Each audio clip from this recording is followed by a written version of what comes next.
पाठ परिचय। प्रस्तुत अंश जीवनीपरक उपन्यास से लिया गया है। इसमें किसी वस्तु के जीवन वृत्त को आधार बनाकर कल्पित प्रसंगों की सहायता से औपन्यासिक स्वरूप दिया जाता है। इसमें हिंदी गद्य के जनक भारतेंदु के जीवन के विविध पहलुओं का रोचक ढंग से परिचय कराया है। बचपन से ही साहित्य एवं शिक्षा के प्रति रुझान ने भारतेंदु को हिंदी साहित्य जगत का दैदीप्यमान इंदु अर्थात चंद्रमा बना दिया। अंग्रेजी की नीतियाँ, सामाजिक कुरीतियाँ एवं अशिक्षा के खिलाफ भारतेंदु द्वारा जगाई अलग को उपन्यासकार ने अपनी लेखनी से और भी प्रज्वलित किया है। अध्यापक रत्नास उठ खड़े हुए। उन्होंने दीवार पर टंगे हुए भारतेंदु हरिश्चंद्र के विशाल चित्र को देखा और फिर उपस्थित सज्जनों और स्त्रियों से कहा, भाइयों और बहनों, मैंने आपको आज एक विशेष कारण से निमंत्रित किया है।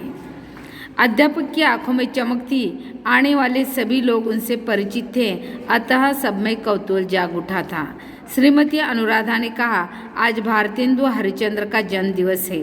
हम लोग उनके प्रति अपनी श्रद्धा प्रकट करने को ही तो यहाँ एकत्र हुए। यानी भारतेंदु के जन्मदिन के अवसर पर सारे लोग जो है उन्हें श्रद्धा प्रकट करने के लिए एकत्रित हुए थे। यह बात अनुराधा जी ने सभी सभा को प्रबोधित करते हुए कहा है। अध्यापक रत्नास ने कहा, अच्छा तो सुनिए, यह इस पुस्तक की भूमिका है। इसे सुनकर आपको लगेगा कि 100 बरस पहले लोग अपने से 100 बरस बाद के युग के बारे में क्या सोचते थे।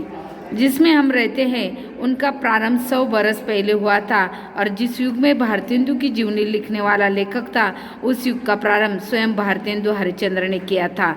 आज्ञा है, यानी जिस युग के बारे में आज हम सोचते हैं उस युग का प्रारंभ 100 बरस पहले भारतेंदु ने अपने जीवनी में किया था और उसके बारे में आज हम जानकारी ले रहे हैं।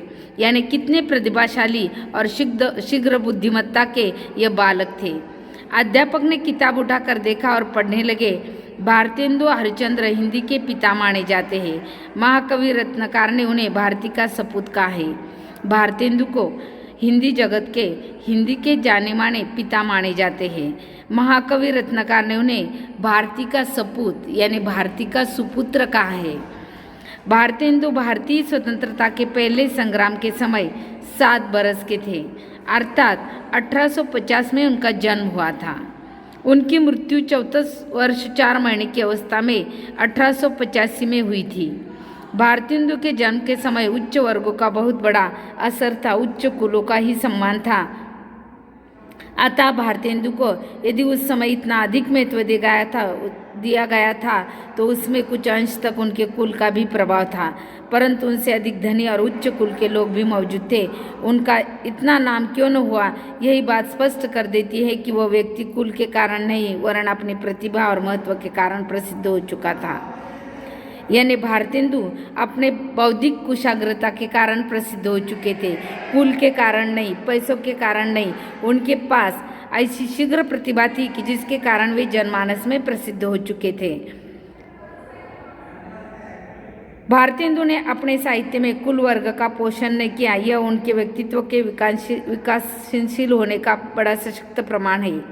भारतेंदु ने कुल के गर्व को दोहराने के बजाय देश के गर्व को दोहराए है। भारतेंदु की बुद्धि काशी में प्रसिद्ध थी। मात्र 5 वर्ष की अवस्था में उन्होंने कविताएं रचना शुरू कर दिया था।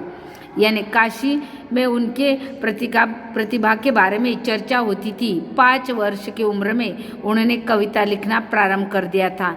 जिस कविता को सुनकर या उसका अर्थ समझकर लोग जो है आश्चर्यचकित हो गए थे, इतना वे प्रतिभाशाली बच्चा था। 13 वर्ष की अवस्था में भारतेंदु हरिश्चंद्र का विवाह शिवालय के रईस लाला गुलाब राय की पुत्री मन्नो देवी से बड़ी धूमधाम के साथ हुआ। 17 वर्ष की उम्र में उन्होंने नौजवानों का एक संघ बनाया और उसके दूसरे बरस एक वाद विवाद सभा डिबेटिंग क्लब स्थापित की। इस सभा का उद्देश्य भाषा और समाज का सुधार करना था। 18 वर्ष की आयु में वे काशी नरेश की सभा, बनारस इंस्टीट्यूट और ब्रह्मामृत वार्षिक सभा के प्रधान सहायक रहे। साथ ही कवि वचन सुधा नामक पत्र निकालना प्रारंभ किया। यानी 18 वर्ष की उम्र में उन्होंने ब्रह्मामृत जैसे वार्षिक सभा का प्रधान सहायक के रूप में कार्य किया। उन्होंने कवि वचन और सुधा नामक पत्र जो है वे निकालना शुरू किया। इन्हीं दिनों होम्योपैथिक चिकित्सालय खोला जिसमें मुफ्त दवा बढ़ती थी। अध्यापक रत्नास ने किताब पर से नज़र हटाया और कहा, भारतेंदु तो फक्कड़ आदमी थे, निडर आदमी थे। साहित्य में उनकी रुचि बचपन से ही जागृत हो गई थी। पिता कविता करते थे, उसका असर उन पर भी पड़ा था। अपनी कविताओं की धाक उन्होंने मात्र 6 वर्ष की अवस्था से ही जमा ली थी। यानी 6 साल से ही उन्होंने अपने कविता का प्रभाव जो है जनमानस पर करना शुरू कर दिया था। इतने वे प्रतिभाशाली छात्र थे। अध्यापक रत्नास रुके और पूछा, आगे पढ़ूं? अध्यापक मुस्कुराया और पढ़ना शुरू किया। हरिश्चंद्र को इतना ही याद था कि पिता कुछ लिखते रहते थे और बहुत बहुत साल लिखते थे। यानी हरिश्चंद्र को इतना ही मालूम था कि पिताजी कुछ लिखते थे और उनके लिखाई के बारे में उनके मन में एक उत्सुकता, एक लालसा जो है निर्माण होती थी। पिता बलराम कथामृत लिख रहे थे। हरिश्चंद्र पास बैठा बड़े गौरव से देख रहा था। उन्होंने हठात कहा, बाबूजी क्या है रे? पिता चौंक उठे।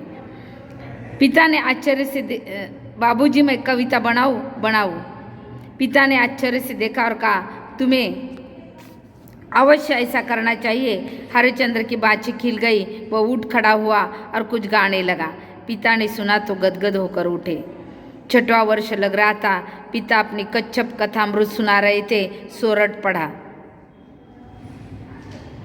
करत चहत जस चारू, कछु कछुआ भगवान को। महफिल में इसके अर्थ को लेकर चर्चा चल पड़ी। हरिश्चंद्र सुनता रहा। हठात वो बोला उठा, बाबूजी क्या है बेटा? सब चौंक पड़े। बाबूजी हम इसका अर्थ बता दे। बताओ बेटा। महफिल के लोगों में भी कुतूहल जाग उठा। बालक ने आतुरता से कहा, आप वो भगवान का जो वर्णन करना चाहते हैं, जिसको आपने कचुक छुआ है अर्थात जान लिया है। वाह वाह का कोलाहल हो उठा। धन्य हो की आवाज़ें उठने लगी।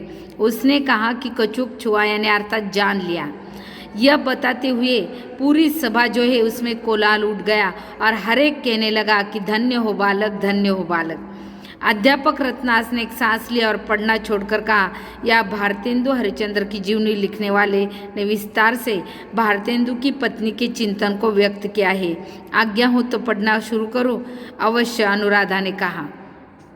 अच्छी बात है कहकर उन्होंने मन्नो बीबी का चिंतन पढ़ना शुरू किया। मैं उनकी पत्नी हूँ, मैं उनके बारे में कितना जानती हूँ यह मैं बार बार सोचने का प्रयत्न करती हूँ, किंतु मुझे लगता है कि मेरा पति उतना ही नहीं था जितना वो दिखाई देता है।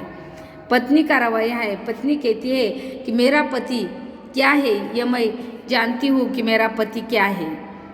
जितना वे दिखाई देता है उससे भी परे वे है। और इस तरीके से वे अपने पति के बारे में कहना शुरू कर देती है। व्यक्ति के रूप में यदि अपने तारतम्य से दूसरे का तारतम्य नहीं कर पाते तो वे न अपने आप को सुखी कर पाते न दूसरों को ही।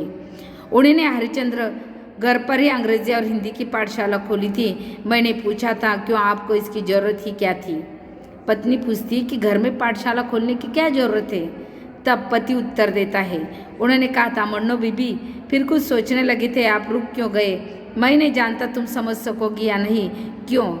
क्योंकि हम लोगों के पास धन है और देश भूखा है, गरीब है। सोचो तो अंग्रेज़ों के खोले हुए स्कूल है, मिशन के स्कूल है, पर उनमें हमारी संस्कृति नहीं पढ़ाई जाती।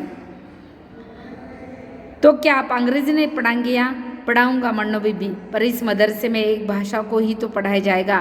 मुझे भारतीय संस्कृति चाहिए ताकि अंग्रेजी पढ़कर लोग जान सके कि अंग्रेजी किन खूबियों की वजह से हुकूमत करते हैं, न कि काले साहब बनकर दोगलों की तरह अपनों से ही नफरत करने में घमंड कर सके।